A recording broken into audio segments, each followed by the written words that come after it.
Good afternoon, everybody. I hope you can hear me on the back. Respected Governor Saab, the past governors, Sashi sir, and other Rotarians and Rotracs, and distinguished guests, ladies and gentlemen.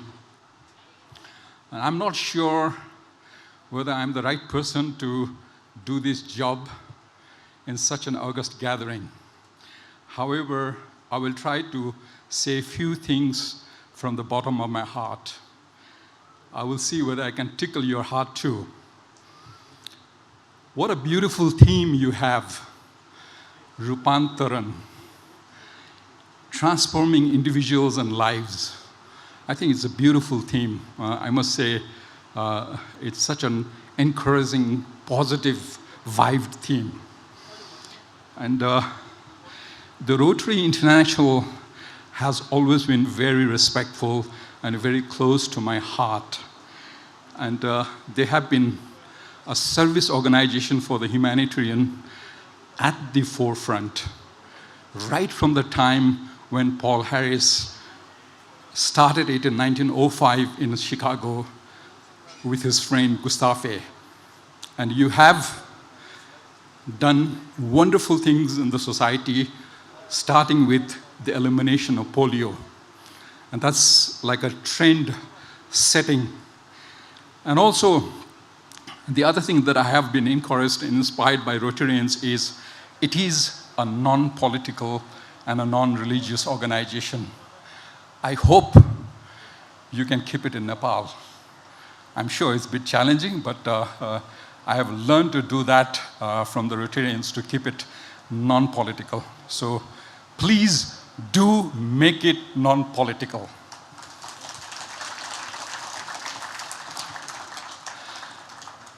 I'm going to show you a video of a sample of the work that we have been doing around these places. And can you put the video, please? Yeah. This is a 30-year-old lady from Sindhupalchok who, in the process of developing blind for the last 4 or 5 years, has lost his house. She's been kicked out of her husband's house, and she's staying in Dholaka district with her brother and a daughter and an infant that she has never seen when the infant was born. And she has what we call a total cataract. And these are the patients that we come across in many parts of our country and other Asian and African countries that we feel we're making changes in their life, transforming their life, not only their life, but their family's life and their surrounding, and creating a good family rhythm. She undergoes a very predictable and short, cost-effective surgery,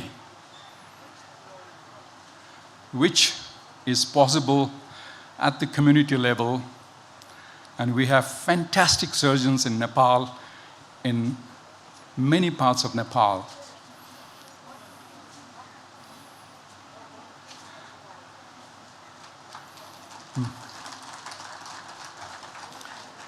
I'm just sorry, I can't see the video from here. Where? Where?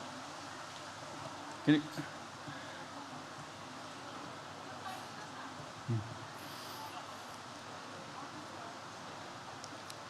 It's okay, it's okay, it's okay, yeah. But, the blindness, how blindness affects the rhythm of the family and how it is both a social and economic problem in a family such as our part of the world. Now I would like to request you just close your eyes. Close your eyes for 30 seconds, please.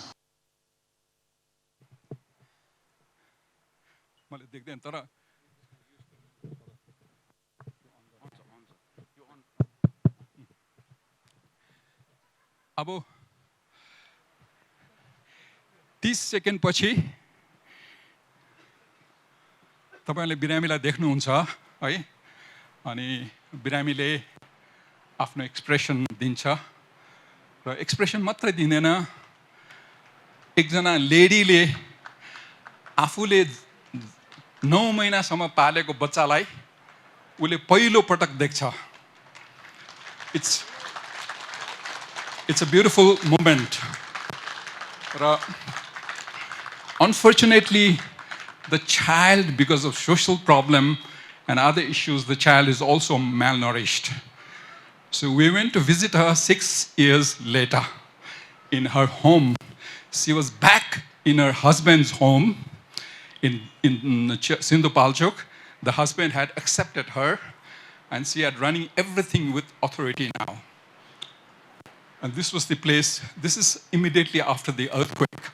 So there was a bit of a rebuilding going on. And she's busy with her normal activities.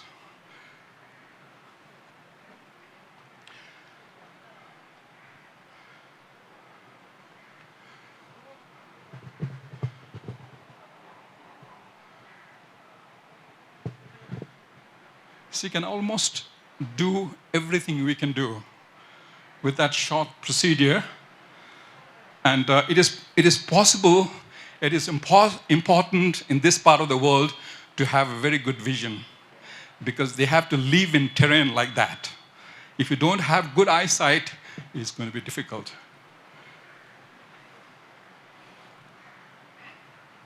That child has grown, now is going to school. And I'm not saying because she had her sight restored, but I think largely because she had sight restored, the child was able to leave.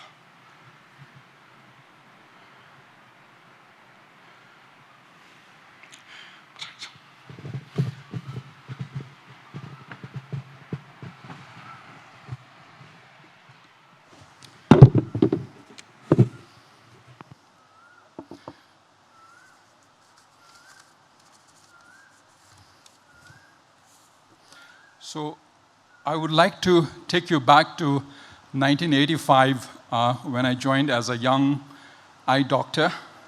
And at that time, the treatment for cataract was removal of the cataract and giving very thick glasses. No intraocular lenses possible. And we found that about 60% of the people were functionally blind even after surgery. And complication rate was very high. So it picked me, how could a modern cataract surgery be brought to this part of the world?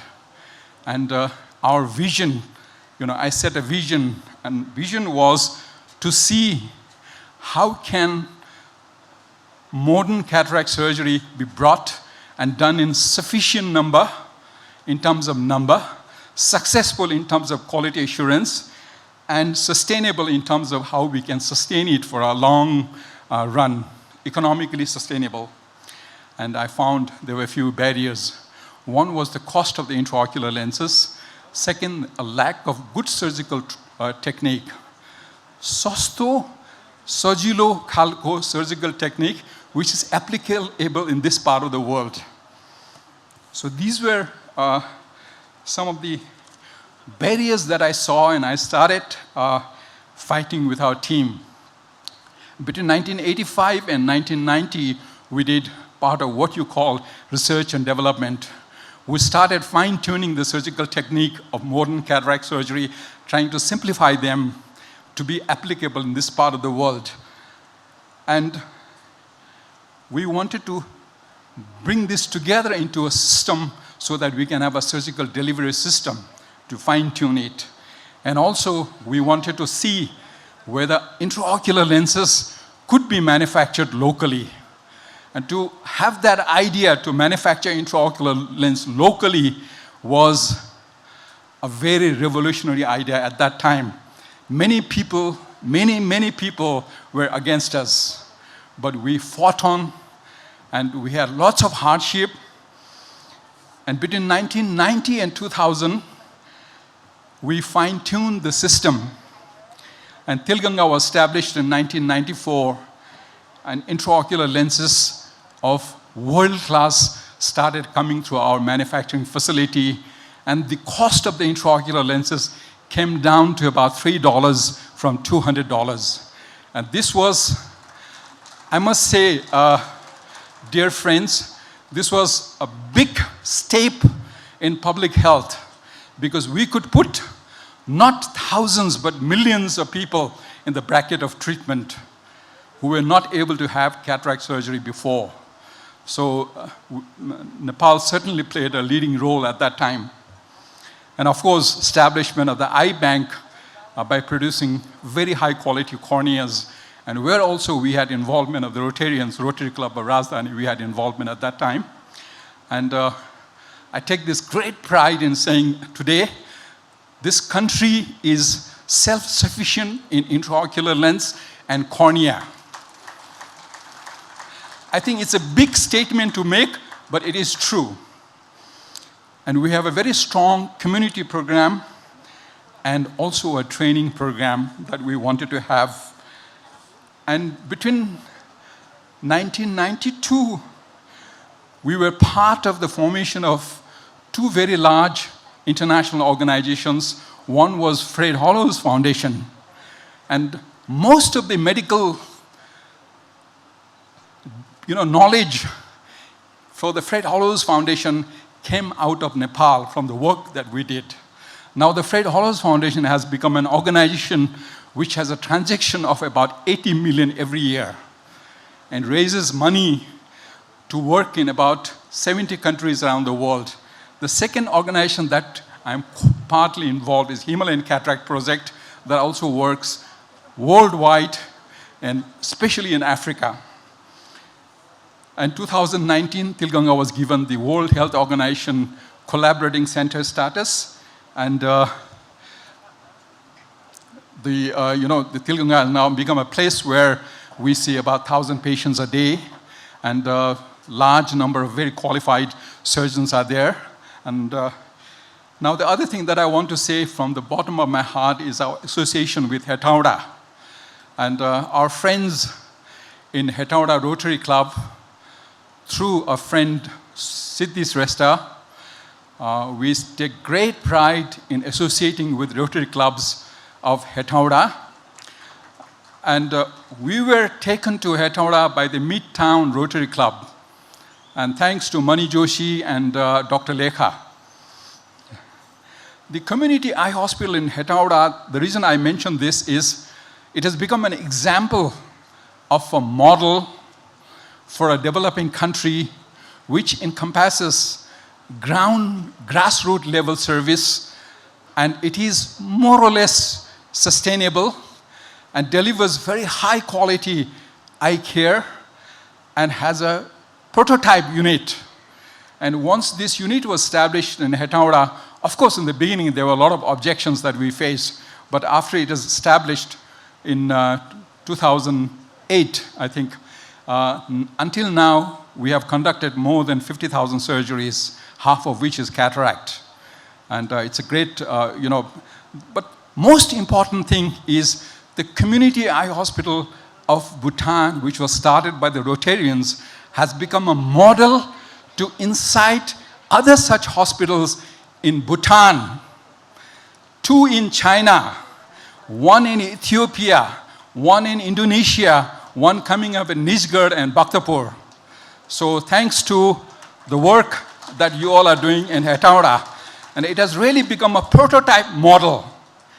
Many well-known celebrities and well-known donors and philanthropists have visited the model in Hetauda. And we take great pride in saying that it is part of what our collaboration is with Rotary Club. And we have managed to keep it apolitical. I hope we can continue to keep it apolitical.